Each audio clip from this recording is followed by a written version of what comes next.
Hello guys, welcome to Theo Drive, learning one truth at a time.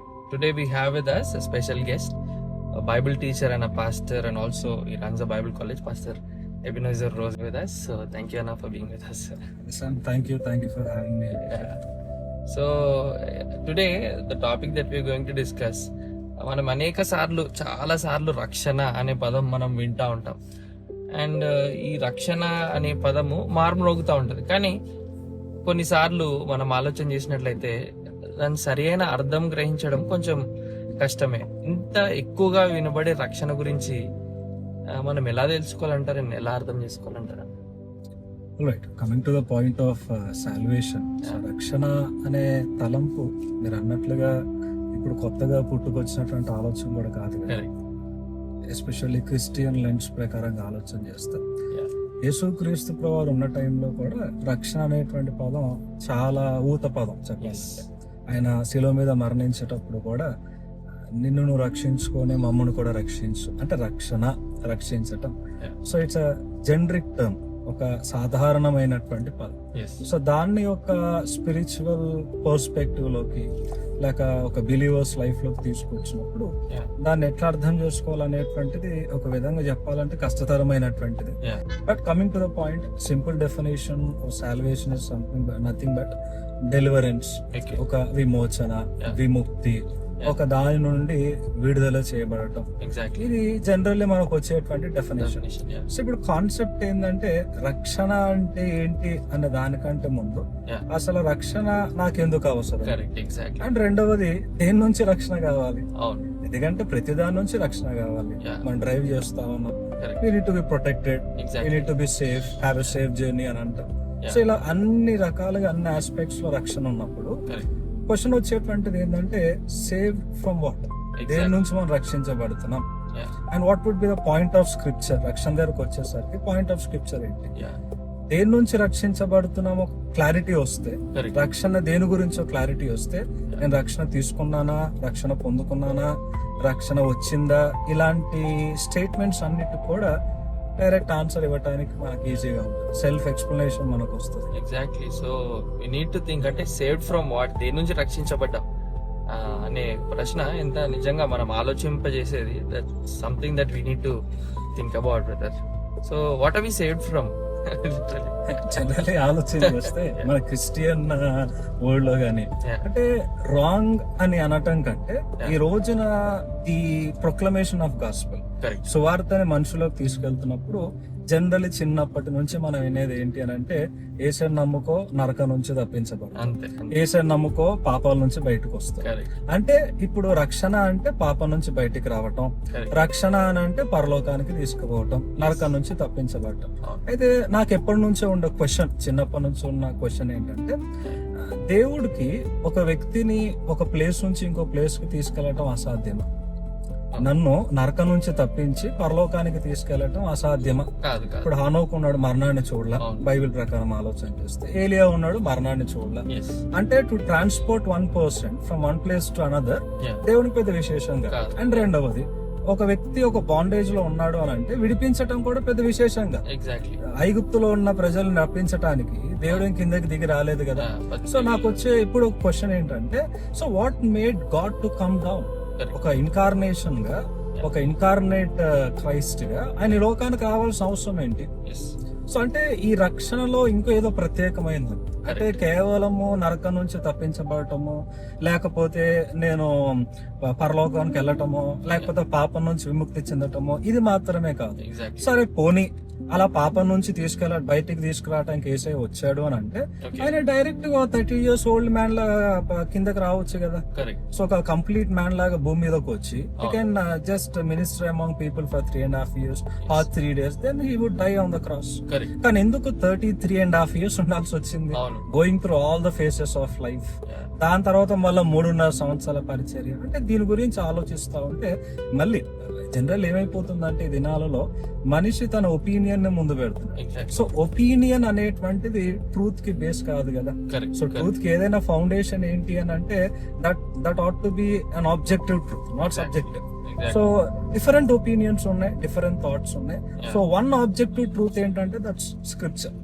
That would be the word of truth. Exact. So దాని lens లో, దాని ఆలోచనలో మనం చూస్తా ఉంటే Romans 1:18 లో పాల్ అంటూ ఉంటాడు కదా, for the wrath of God has fallen upon all the unrighteousness, on all ungodliness. అంటే ఈ లోకంలో ఉన్న సమస్త అపవిత్రత మీద, అవినీతి మీద, లేకపోతే ఏ భక్తిహీనత మీద, సమస్తము దాని మీద దేవుని ఉగ్రత పడుతూ ఉన్నది. అంటే ఈ రోజున ఆలోచన చేస్తా ఉంటే నేను దీని గురించి ఆలోచిస్తే నాకు ఇంకో క్వశ్చన్ వచ్చింది. సేవ్ ఫ్రమ్ వాట్ అనే క్వశ్చన్ కి ఆన్సర్ చేయాలంటే ఇంకో క్వశ్చన్ ఏంటి అని అంటే against whom we commit sin. ఎవరికి వ్యతిరేకంగా పాపం చేస్తాం, ఎవరికి వ్యతిరేకంగా పాపం చేస్తున్నామో తెలిస్తే దేని నుంచి రక్షించబడాలో అర్థమైతే. So are we sinning against our body or are we sinning against అని హ్యూమన్ బీయింగ్? ఒక మనిషికి వ్యతిరేకంగా, నాకు వ్యతిరేకంగా, నా శరీరానికి వ్యతిరేకంగా నేను పాపం చేస్తున్నా. సో వన్ రా ఫ్యాక్ట్, అది మనం డైజెస్ట్ చేసుకున్నా చేసుకోలేకపోయినా, any sin that is a direct attack on the divinity of God. Exactly. That is direct attack on the righteousness of God. Correct. So దేవునికి వ్యతిరేకంగా పాపం చేస్తాం. అందుకే దావీదు ఒక మాట అంటాడు కదా, నీకు వ్యతిరేకంగా, కేవలము నీకు వ్యతిరేకంగా. అంటే ఓన్లీ టార్గెట్ ఆఫ్ సిన్ ఏంటి అని అంటే దేవుడు. ఏదైనా వనంలో కూడా హవ్వ దగ్గరకు వచ్చిన ఫస్ట్ క్వశ్చన్ ఏంటి? Did God really say? The very చెప్పాలంటే పాపం యొక్క డైరెక్ట్ అటాక్ దేవుడే. సో ఇప్పుడు ఆ కాన్సెప్ట్ లోకి వచ్చినప్పుడు నేను ఎవరికి వ్యతిరేకంగా పాపం చేస్తున్నా? దేవునికి వ్యతిరేకంగా పాపం చేస్తున్నా. ఇప్పుడు దేవునికి వ్యతిరేకంగా పాపం చేసి దేవుని నీతిని అవమానపరుస్తున్నా, దేవుని నీతిని ఇన్సల్ట్ చేస్తున్నా. అంటే ఇప్పుడు దేవుని ముందు నేను ఒక దోషిని, దేవుని ముందు నేను ఒక తప్పు చేసిన వాడిని, దేవుని ఉగ్రత పొందుకోవటానికి సిద్ధంగా ఉన్నవాడిని. ఇప్పుడు నేను పాపం నుంచి విడిపించబడటం కంటే ఈ పాపము ఎవరికి వ్యతిరేకంగా చేస్తున్నా దాని వలన వచ్చేటువంటి మూల్యము, పెనాలిటీ ఏంటో దాని నుంచి నేను విముక్తి పరచబడాలి. I need to be justified. Simple గా చెప్పాలంటే I need to be declared as righteous. నేను నీతిమంతుగా ప్రకటించబడాలి. ఇప్పుడు దేవునికి వ్యతిరేకంగా పాపం చేస్తున్నా కాబట్టి పౌలు అంటున్నాడు wrath of God అంటున్నాడు, not anger of God, wrath of God. దేవుని ఉగ్రత మనిషి మీద కుమ్మరించబడుతుందనంటే మనిషి దాన్ని తట్టుకోగలడా? విశ్వం దాన్ని తట్టుకోగలదా? మరి ఆ దేవుడి నుంచి కాపాడే నాదుడు ఎవరు? మనిషి నుంచి మనిషి రక్షించగలడు. గవర్నమెంట్ ఉంది, అధికారులు ఉన్నారు. So to some extent man can save man from man. ఇప్పుడు డైరెక్ట్ గా నేను సృష్టించిన సృష్టికర్తకే నువ్వు వ్యతిరేకంగా పాపం చేశావు. మరి ఆ సృష్టికర్త నుంచి ఏ సృష్టి కాపాడాలా నన్ను?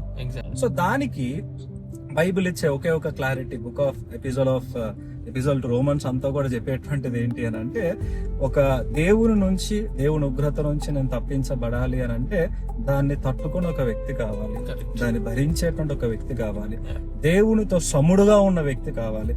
మరి దేవునితో సముడుగా ఎవడున్నాడంటే ఆయనకి ఆయనే సాటి, ఆయనకి సాటి లేని వారు వాస్తవం చేసి ఎవరు కూడా లేరు. సో అయితే ఆయనన్న రావాలా తన సృష్టిని రక్షించుకోవటానికి? లేదు అని అంటే మనిషి నిలవబడాలి, మనిషి వల్ల కాదు, దేవుడు రావాలి. సో అందుకని మనం ఏమంటాం, ఇన్కార్నేషన్ అంటే in flesh. So God taking the flesh. So దేవుడు మానవుడిగా ఈ లోకానికి వచ్చి మన పక్షాన మరణించాలి. సో ఇప్పుడు ప్రశ్న, మనం ఎవరి నుంచి రక్షించబడాలి అని అంటే one simple answer, we have to be saved from that. దేవుడి నుంచే రక్షించబడాలి. అనేక సార్లు అన్ని మీరు ఇందాక చెప్పినట్టుగా వేరే వేరే విషయాల నుంచి రక్షించబడాలని మనం ఆలోచన చేస్తూ ఉంటాము. But this is something that we need to think about. It is saved from God himself. దేవుని నుంచే తప్పించబడాలి. ఎందుకు తప్పించబడాలంటే దేవుడు ఏదో ఒక మాన్స్టర్ లాగా మన వెనకాల రావట్లేదు. But because as brother was sharing, because we have sinned against the Holi God. దేవుని పరిశుద్ధత ముందు, దేవుడు పరిశుద్ధుడై ఉండగా మనం పాపం చేసినప్పుడు ఆయన గుణగణాలలో మరొక గుణ లక్షణం ఆయన ఉగ్రత. సో ఆయన ఉగ్రత మన మీద మోపబడే సమయంలో మనం గుర్తించాలి ఏంటంటే we need to be saved from God and from the wrath of God. Exactly. దాన్ని థియలాజికల్ గా ఆలోచన చేస్తే సోటీరియాలజీ అనేటువంటి ఆలోచనలో we have a justification, then sanctification and glorification. So ఒక 3 స్టెప్ ప్రాసెస్ అనేటువంటిది కనిపిస్తూ ఉంటది కదా. అయితే బైబిల్లో కూడా ఎక్కువగా మనం ఆలోచన చేస్తా ఉన్నప్పుడు ఈ రక్షణ గురించి ఇంకొంచెం క్లియర్ గా మాట్లాడుకుంటూ వచ్చేది రెండవ ప్రశ్న, సేవ్ ఫ్రమ్ వాట్ అన్నప్పుడు రెండవ ప్రశ్న వచ్చేటువంటిది ద సోర్స్ ఆఫ్ సాల్వేషన్. ఇప్పుడు రక్షణ ఎక్కడి నుంచి వస్తుంది, ఎవరి నుంచి రక్షించబడుతున్నాం ఒకవైపు అయితే ఎవరి నుంచి వస్తుంది? జనరల్లీ పాపము గురించి వీటన్నిటి గురించి మనం మాట్లాడుతూ ఉన్నప్పుడు ఒక క్లాసిక్ ఎగ్జాంపుల్ మనకు అర్థమైంది ఏంటంటే ద టోటల్ డిప్రావిటీ ఆఫ్ మ్యాన్. అంటే మ్యాన్ ఈస్ కంప్లీట్లీ కరప్టెడ్. మనిషిలో ఎబిలిటీ అనేటువంటి సో ఇది చాలా చక్కగా ఉంటది పౌలు ఈ రక్షణ గురించి మాట్లాడటానికి. ఎందుకంటే ఆ దినాల్లో కూడా ఉన్న థాట్స్ ఏంటనంటే we can be saved by works. ఈ రోజు కూడా యూదులు నమ్మేటువంటిది ఏంటంటే క్రియల మూలాన మేము రక్షించబడతాం. ఆ ధర్మశాస్త్ర క్రియల, మనిషి కనిపెట్టిన క్రియల సెకండరీ. బట్ ఏంటనంటే మనిషి పాత్ర లేకుండా రక్షణ లేదు, మనిషి ఏమి చేయకుండా ఫ్రీగా రక్షణ పొందుకోలేడు అనేటువంటిది మనిషి ఆలోచన. దీన్ని రెండు ఆస్పెక్ట్స్ లో చూడవచ్చు. కరెక్టే, నిజమే. మనిషి ప్రమేయం లేకుండా అంటే మనిషి ఏం చేయలేకుండా రక్షణ ఫ్రీగా అయితే రాదు, రక్షణకి వెలైతే ఉండాలి. సో అది మనిషి చేయాలి అని అంటే ఒక పాయింట్ మనకి రెండో ఆస్పెక్ట్ అర్థమయ్యేటువంటిది ఏంటంటే ఇనెబిలిటీ ఆఫ్ మ్యాన్. మనిషి తను రక్షించుకోలేదు. And the beauty of salvation is something Ephesians chapter 2 లో 1 నుంచి మనం చదువుకుంటూ వెళ్తే అందరు తెలిసిన మాట we were dead in our sins and trespasses. And looking at that word dead, dead అనే పదాన్ని మనం తీసుకుంటే నెక్రాస్ అనే గ్రీకు పదాన్ని పౌలు వాడాడు. సో నెక్రాస్ అనే గ్రీకు పదాన్ని ఆయన వాడుతూ ఉన్నప్పుడు నా we need to look at that word. దాని వెనకాల ఉన్న అర్థాన్ని తీసుకుంటే సింపుల్ గా చెప్పాలంటే ఒక శవము, మన భాష చెప్పాలంటే ఒక శవము అంటే శవము. ఇప్పుడు ఈ శవాన్ని అర్థం చేసుకుంటే చలనం లేదు, స్పర్శ లేదు, సూదులతో గుచ్చినా గుణపాలతో గుచ్చినా అరవటానికి లేదు, తిరిగి లెగటానికి లేదు. అంటే ఇప్పుడు మనిషి సజీవంగా ఉన్నప్పుడు ఉట్టిగా ఇలా గిచ్చితేనే అరుస్తాడు. అలాంటిది ఆ యొక్క నెక్రాస్, ఆ డెడ్ బాడీని మనం చూస్తే ఎంత పొడిచినా ఏం చేసినా తను రియాక్ట్ అయ్యే అవకాశం లేదు. మళ్ళా బాడీని తీసుకెళ్లి పాతి పెట్టడానికి ఇంకొకరి సహాయం కావాలి. ఇప్పుడు నేను వచ్చి నిన్ను రక్షణ మార్గం వైపు నడిపిస్తానంటే ఒక మరణించిన వాడు వచ్చి ఇంకో మరణించిన ఎక్కడ తీసుకోవాలి? ఒక వ్యక్తి నన్ను తీసుకెళ్లాలి అని అంటే ఆ వ్యక్తి సజీవుడై ఉండాలి, ఆ వ్యక్తి బ్రతుకున్నోడై ఉండాలి. అందుకనే చచ్చిన వ్యక్తి ఇంటికి బ్రతుకున్న వాళ్ళు వస్తారు, చచ్చిన వాళ్ళు రారు కదా. బ్రతుకున్నోడు వచ్చి వాడిని మోసుకొని పోవాలి. సో ప్రశ్న ఏంటంటే ఇప్పుడు సెకండ్ పాయింట్ కి వస్తున్నాం. లోకం అంతా కూడా పాపములో ఉన్నవారు. సో ఈ రోజున నేను పాపిని కాదు అని అంటే ఎక్స్టర్నల్ గా నేనేదో నిరూపించుకోవటానికి నోటి మాటనే కానీ ఇంటర్నల్ గా I know what I cannot deny the fact that I am a sinner. At one point of time, in some extent, ఖచ్చితంగా నాలో పాప స్వభావం ఉందని నాకు అర్థమైంది. సో ఈ కోణంలో మరి లోకంలో ఉన్న వాళ్ళందరూ పాపులే కదా. సో లోకంలో పాపులే అన్నప్పుడు that shows my inability, the inability of man. మనిషి అసమర్థత, మనిషి అసమర్థుడు. సింపుల్ గా చెప్పాలంటే సామర్థ్యం లేదు మనిషికి. మరి ఇప్పుడు సామర్థ్యం మనిషికి లేనప్పుడు మరి ఎవరు రక్షించాలా? మనిషి ఏం చేస్తే రక్షణ పొందుకోగలడు? అలాగే పౌలు అంటూ ఉన్నాడు, ఫస్టే చెప్తున్న మాట, you're dead, you're completely dead. So depraved, corrupted one angle అయితే దాని వల్ల నువ్వు కంప్లీట్ గా డెడ్ అయిపోయాను. అందుకనే నువ్వు నీ చెవులో ఎంత వాక్యం చెప్పినా నీకు అర్థం కాదు, నీ కళ్ళ ముందు ఏం కనిపించినా గురిటితనం వచ్చేసింది. సో కంప్లీట్ గా డెడ్ బాడీ. మరి అలాంటి నిన్ను జీవింప చేయాలి అని అంటే ఒకటి మట్టిలో నుంచి మనిషిని తయారు చేయగలిగినటువంటి దేవుడు, మరలా చచ్చిన మనిషిని తిరిగి జీవింపజేయగలిగినటువంటి దేవుడు, అలా పాపములో మృతి చెందినటువంటి మనల్ని జీవింపజేయాలంటే దేవుని వశంలోనే ఉంటుంది. సింపుల్ గా వాక్యం కూడా చెప్పేది ఏంది? సర్వ మతాలు నమ్మేటువంటిది ఏంది? జీవ మరణము దేవుని చేతిలో, life and death are in the hands of God. So రక్షించేది ఆయనే, పుట్టించేటువంటిది ఆయనే, సమయం తీరిపోయినప్పుడు రమ్మని చెప్పేటువంటిది ఆయన. సో మన మొదటి పుట్టుకకి కారణమైనటువంటి వాడే ఖచ్చితంగా second birth, that's new birth. So నూతన జన్మకి, నూతన పుట్టుకకి, రక్షణకు కూడా ఆయన కారణం అవ్వాలి.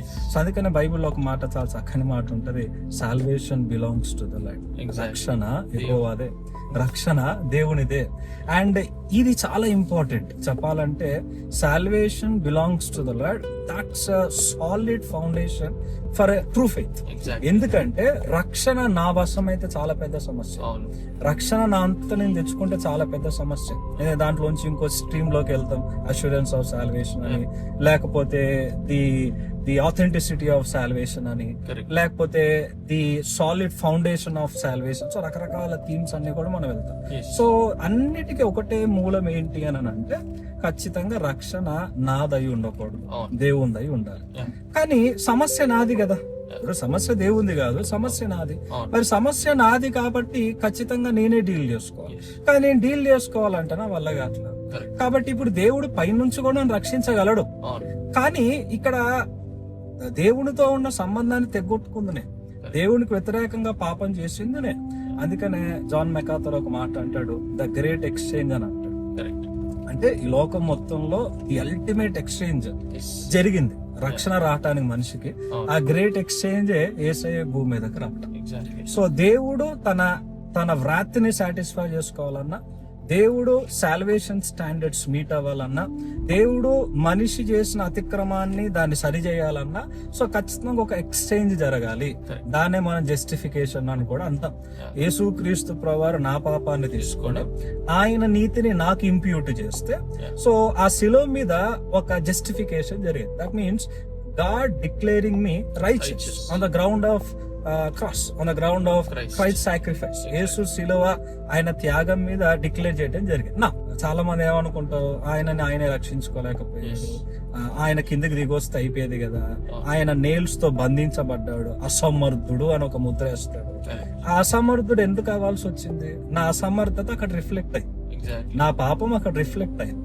సో నా పక్షాన ఆయన అక్కడ మరణించాల్సి వచ్చింది, నా పక్షాన ఆయన మరణించాల్సి వచ్చింది. అంటే రక్షణ పొందుకోవటానికి నేను కూడా ఏదో ఒక చేయాలా? నేను చేయలేను కాబట్టి నా పోలికలో వచ్చాడు ఆయన, నా స్వరూపంలో వచ్చాడు, దాసుని రూపాన్ని దాల్చుకున్నాడు, శిలువ మీద మరణించి నా పక్షాన as a complete man, as a perfect man, he died on the cross.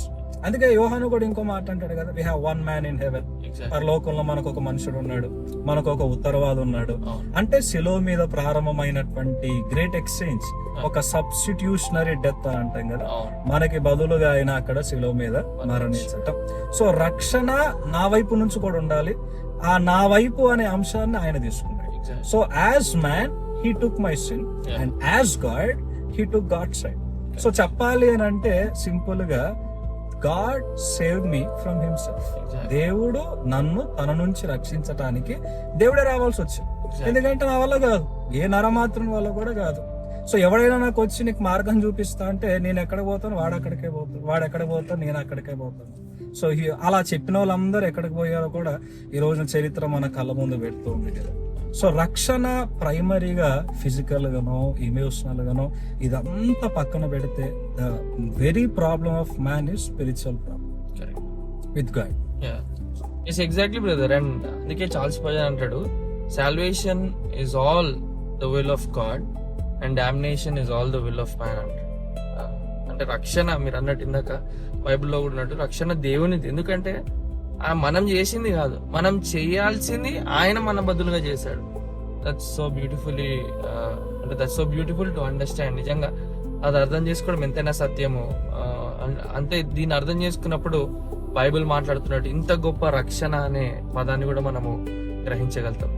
So ఇంకొక క్లారిటీలో కూడా మనం వెళ్తే, సో రక్షణ ఇంకొంచెం బ్యూటిఫుల్ గా దాన్ని మనం ఆలోచన చేయడానికి ప్రయత్నం చేస్తే, దేవుని కృప ద్వారా రక్షించబడ్డాం, దేవుని ఉగ్రత నుండి రక్షించబడ్డాం, దేవుని మహిమ కొరకు రక్షించబడ్డాం. అంటే ఈ complete beautiful concept of salvation అంతట్లో కూడా మనకు అర్థమవుతుంది ఏంటి అని అంటే, సరే దేవుని ఉగ్రత నుండి నన్ను రక్షించటానికి దేవునికి ఏం అవసరం?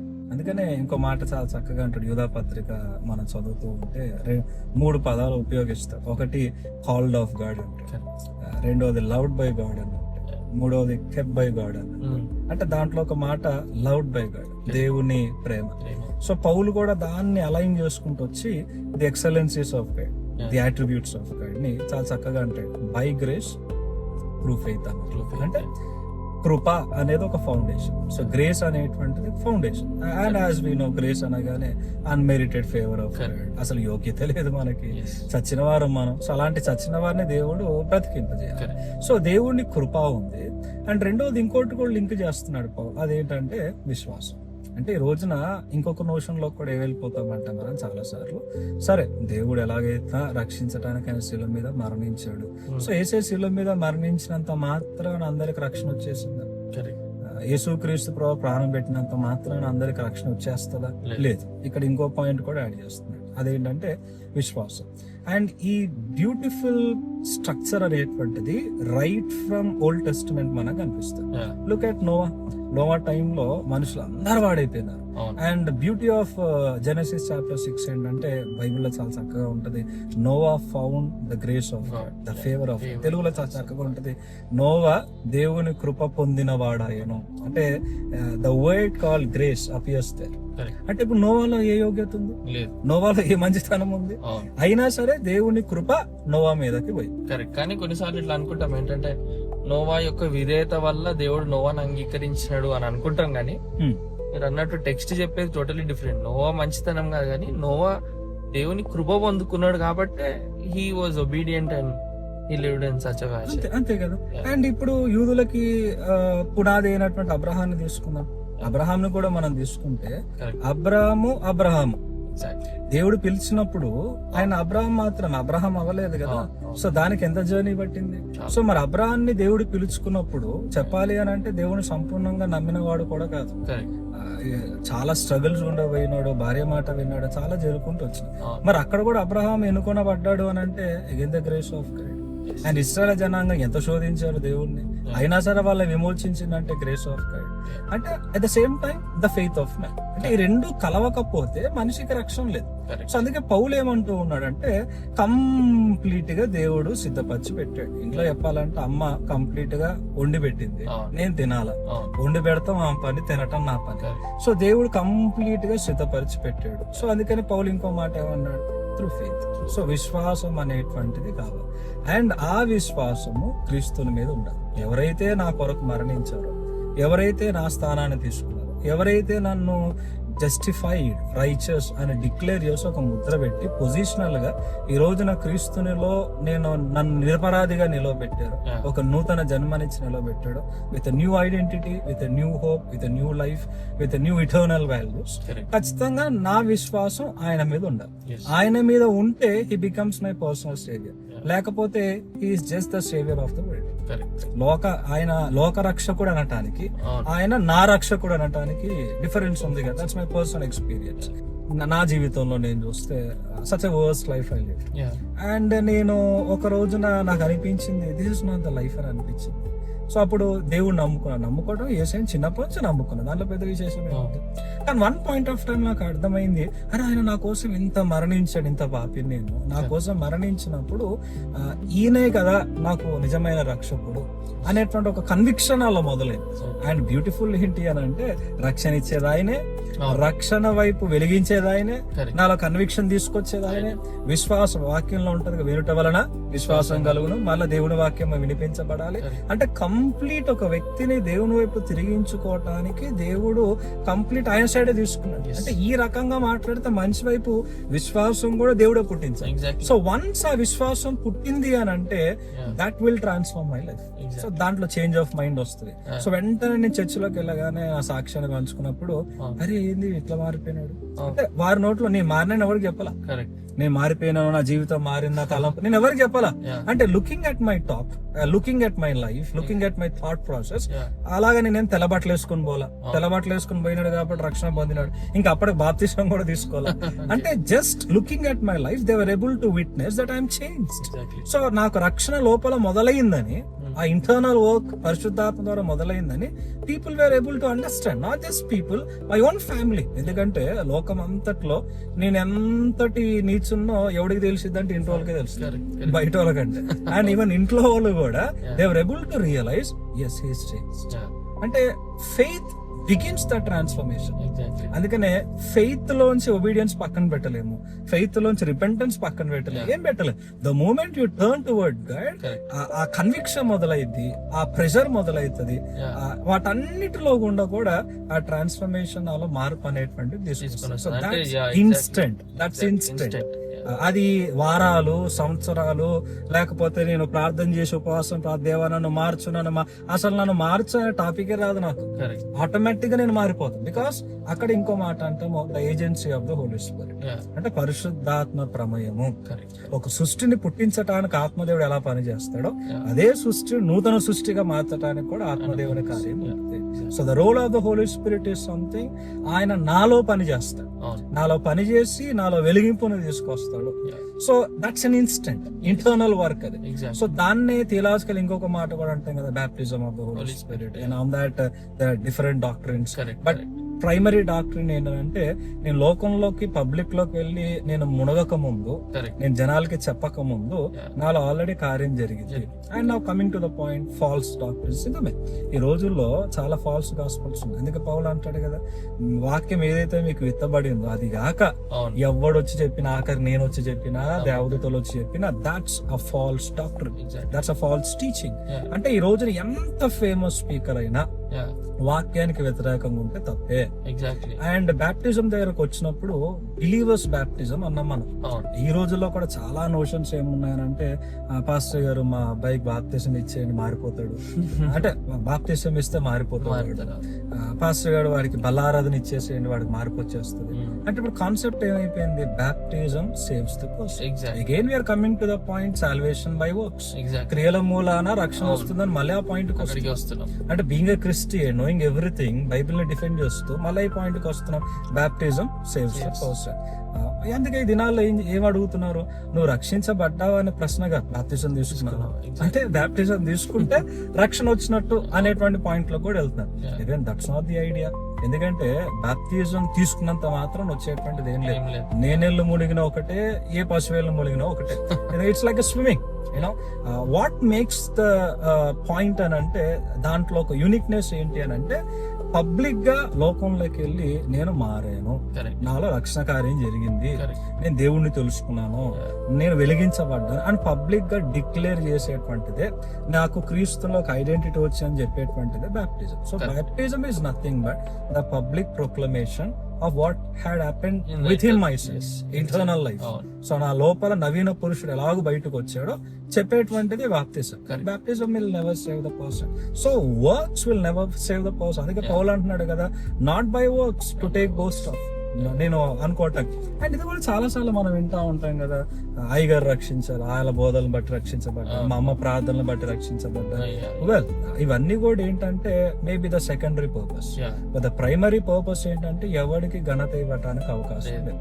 క్రీస్తు నామంలో తప్ప ఏ నామంలో రక్షణ లేదు, క్రీస్తు ప్రభావము తప్ప ఎవరి ప్రభావం ద్వారా రక్షించబడ్డారు. నేను 20 సంవత్సరాలు ముత్తుకొని ప్రార్థించిన నా పిల్లల గురించి దేవుడు కార్యం మొదలు పెట్టేంత వరకు రక్షణ కార్యం జరగదు.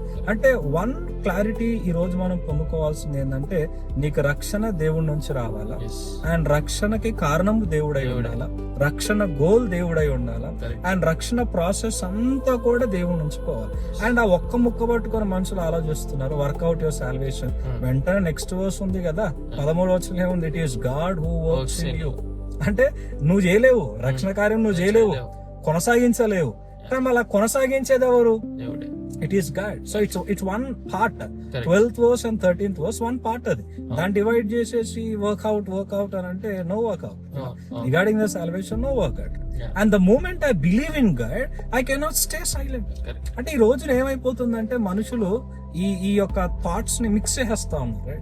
Salvation, faith before salvation, faith after salvation. So రక్షణకు ముందు కేవలం విశ్వాసం, రక్షణ తర్వాత విశ్వాసం సరిపోదు, ఆ విశ్వాసము ఖచ్చితంగా క్రియల్లో కనిపించాలి.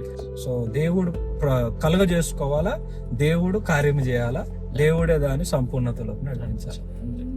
ఎగ్జాక్ట్లీ. అండ్ అందుకే మనము గుర్తుపెట్టుకోవాల్సింది ఏంటంటే, salvation is the root and the works, righteous works are the fruit కింద మనం కన్సిడర్ చేయొచ్చు. రక్షణ పొందాం కాబట్టి అవి ఫలాలు, those are the effects of salvation. కానీ ఆ క్రియలు ఉన్నాయని చెప్పేసి రక్షించబడ్డాం అనేది ఎప్పుడు కూడా ఫౌండేషన్ కింద తీసుకోకూడదు. అంతే కదా. ఎగ్జాక్ట్లీ. సో మనం ఈరోజు నేర్చుకున్నది ఏంటంటే, రక్షణ పూర్తిగా అది దేవుంది, మనము దానిలో ఘనత తీసుకోవడానికి ఏమాత్రం మనకు అవకాశం లేదు. కనుక అంత గొప్ప రక్షణ దేవుడు మనకు అనుగ్రహించినందుకు మనం దేవునికి ఇంకెంత కృతజ్ఞతలై ఉండాలో మనం ఆలోచన చేస్తాం. అందుకనే వాక్యంలో ఉంటుంది, ఇంత గొప్ప రక్షణ అని, సచ్ ఎ గ్రేట్ సాల్వేషన్. అందుకే మెకాథర్ అంటే such a great exchange. Exactly. So that was a great exchange on the cross, and that's the great salvation that we received. And today we have an assurance that salvation is secured in God. It's safe in God. Yeah, so as we close this episode, I want to ask this question. రక్షణ గురించి ఇంత విన్నాం, ఒకవేళ మాకు తెలుసు అండి మేము నిజంగా రక్షించబడ్డామంటే, ప్రైజ్ గాడ్ ఫర్ యూ, దేవుడు రక్షించున్నాడు. ఒకవేళ ఇంకా రక్షించబడకపోతే, దేని నుంచి రక్షించబడాలంటే, you need to be saved from God's రాత్.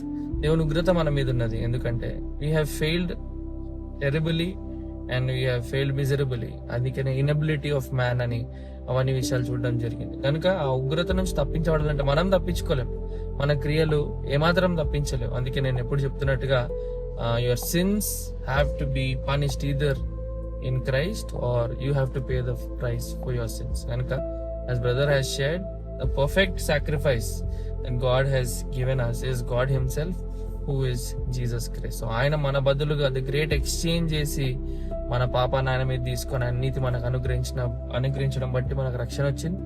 అట్టి రక్షణ ఈ మాటలు వింటున్న మీరు పొందుకున్నట్లయితే ఆ రక్షణలో నడుస్తూ ఆయన కృతజ్ఞత పూర్వకంగా మనందరం జీవిద్దాం.